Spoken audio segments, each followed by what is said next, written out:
Why hello there fellow peeps of the internet and welcome back to my channel.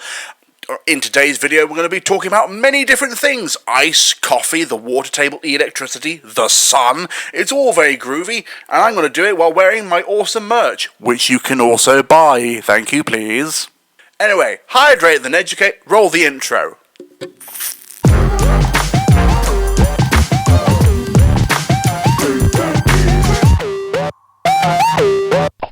Okay, let's go on to the first video from a delightful redhead. Tagging this person because I follow It's me! him and he answers people's questions about things because he's smart. I'm a smarty pants boy. And he likes to hydrate and educate. I need you to explain something to me that I've been thinking about for the past few days. Why is it that... I mean, I've had lots of ice in this, like, I'd say about halfway down the glass. Why is it, even though it's melted, the level of the drink hasn't gone up? Surely it should go... Right, okay, fellow peeps of the internet, and indeed, Killer Queen 1998, cool name. Right, it doesn't take a lot of water to create ice, because when you change the liquid water into solid ice, just literally changing forms, the molecules of the water expand, so you can create a large ice cube from a very small amount of water. So the volume of your drink has increased, but by a really small amount. Like, if you were to fill a glass with just ice and just let it all melt, it would be a very small amount of liquid, in relative speaking. You know, if you had exactly 1 pint of ice cubes, it would be like about rough estimate, 330 milliliters of water.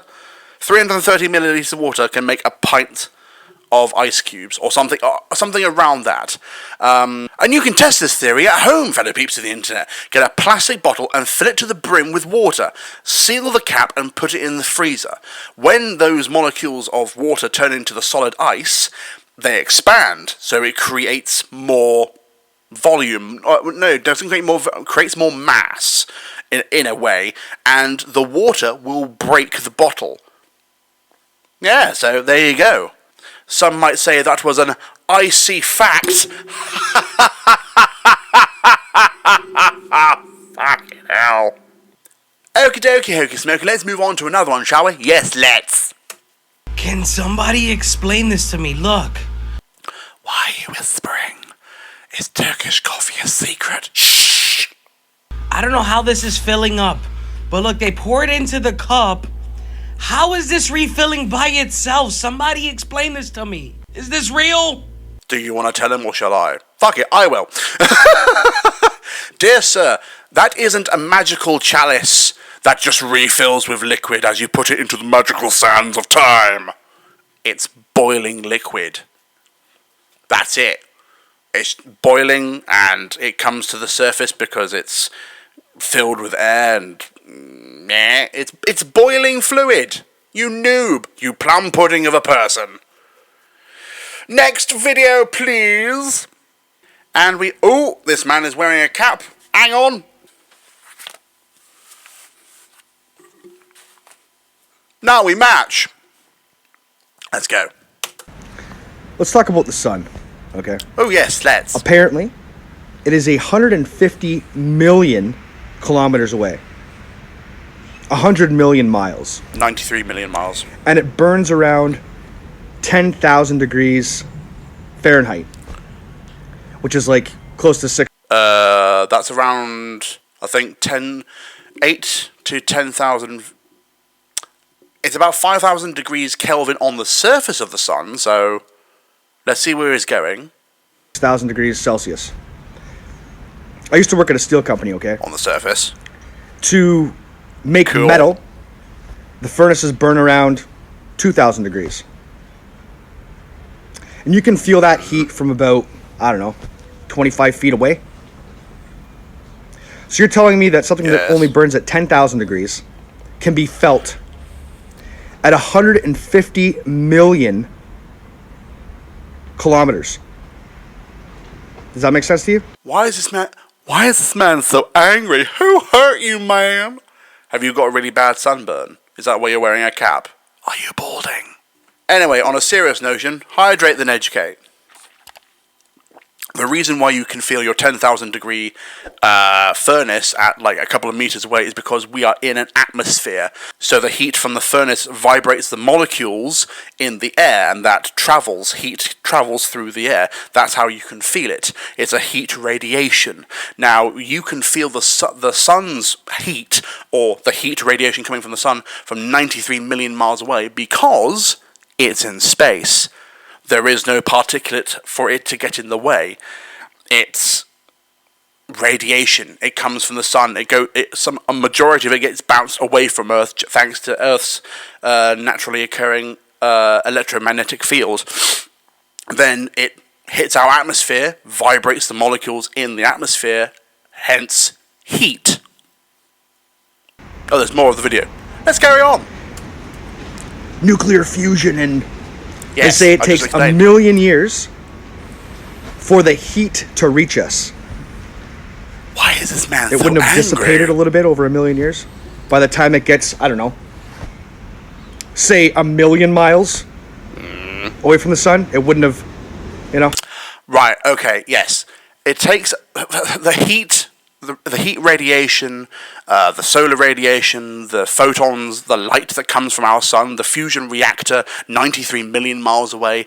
They take a long time to get from the core, the fusion reactor of the sun, to the surface. It takes 100,000, even a couple of million years sometimes to get to the surface, and then they get erupted into space.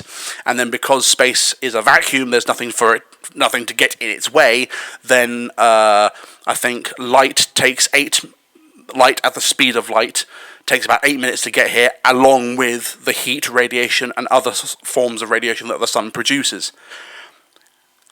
But that doesn't answer my question. Why is this man so angry about the sun? we'd be frozen. This place would be a fucking ball of ice if that was the case. It makes no sense. Okay, this man is very, very angry, and he is obviously very frustrated, so if you know this man, just send him my way, and I shall explain calmly that, the sun is a nuclear fusion reactor, and we are 93 million miles away, and in between us and the sun, there is space, which is a vacuum. There's no particulate there for it to vibrate, or to be filtered through until it gets to Earth's electromagnetic field and Earth's atmosphere. So, calm down, dude. Maybe take off your cap. Or you can buy one of my shirts.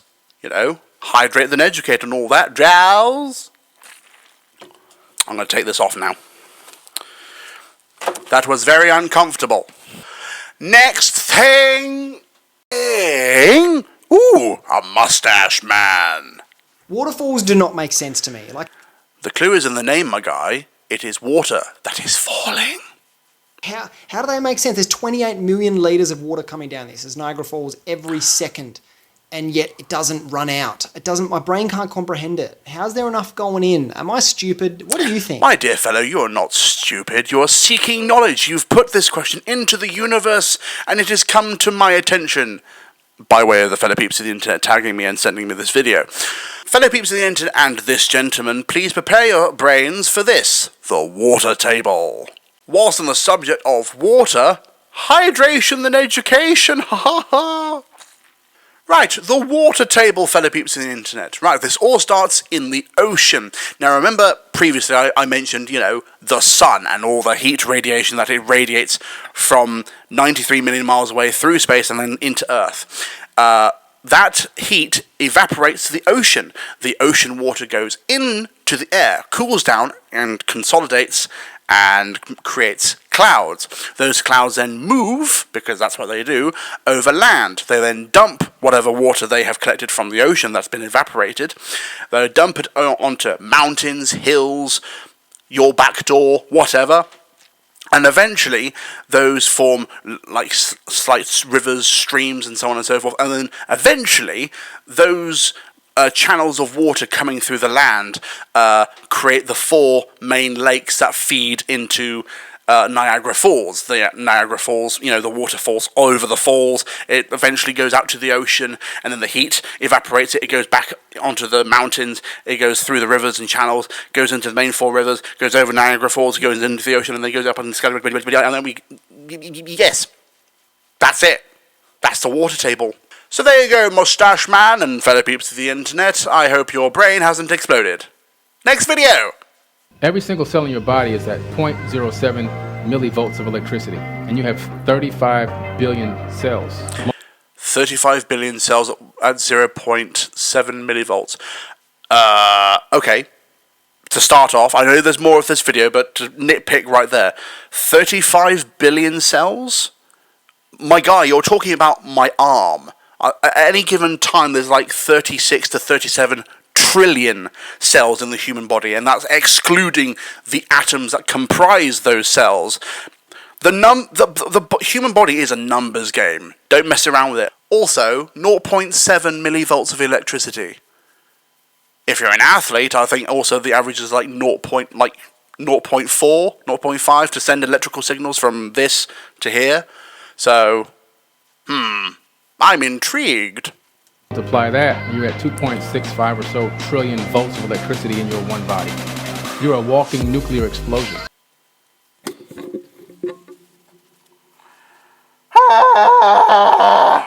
To calm everyone down, you're not a nuclear bomb. Calm down. Alright? Electricity in the human body. We do have it. It's how bioelectrical signals are sent from the human brain to digits. To do this, to do that, to do this.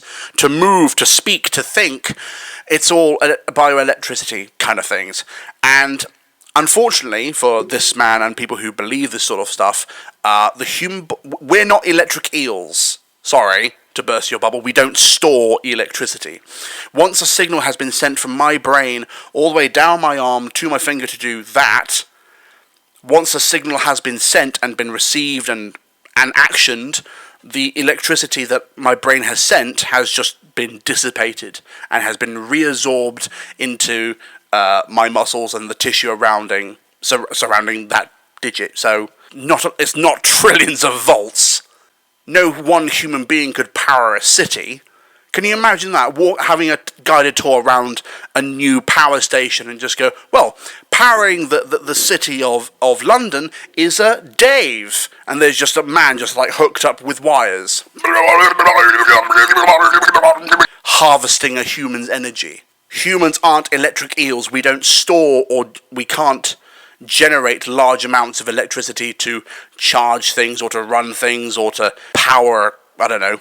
This is where the Qigong energy comes from. This is where Reiki healing energy comes from. It's extracted directly from the cells in your body. It's not mysticism, it ain't magic. No, it's real. When you understand how to tap into the energy meridians in your body and extract the energy directly from the cells in your body and focus them, you now have healing powers. I wish, dude. I wish I could just meditate or just focus really hard to extract the trillions of volts that I apparently have stored up in my cells and become a healer, or either heal myself or heal other people. I could become Deadpool. That would be sick. But unfortunately, sorry to burst this man's bubble, but no. And that is it for the peeps of the internet. We have now reached the end of the video. Huzzah and harumph! Bring out the buntings and Battenberg cake. If you enjoyed this video, click the like button. If you want to see more, click the subscribe button to let me know that you are hydrated and educated. Also, talking about hydration and education, I have merch. You could buy it if you want to support me in this effort of hydration and education of the nation. Anyway, my name has been AWRStewart. You have been whoever the hell you are, and I shall see you for the next video. Bye.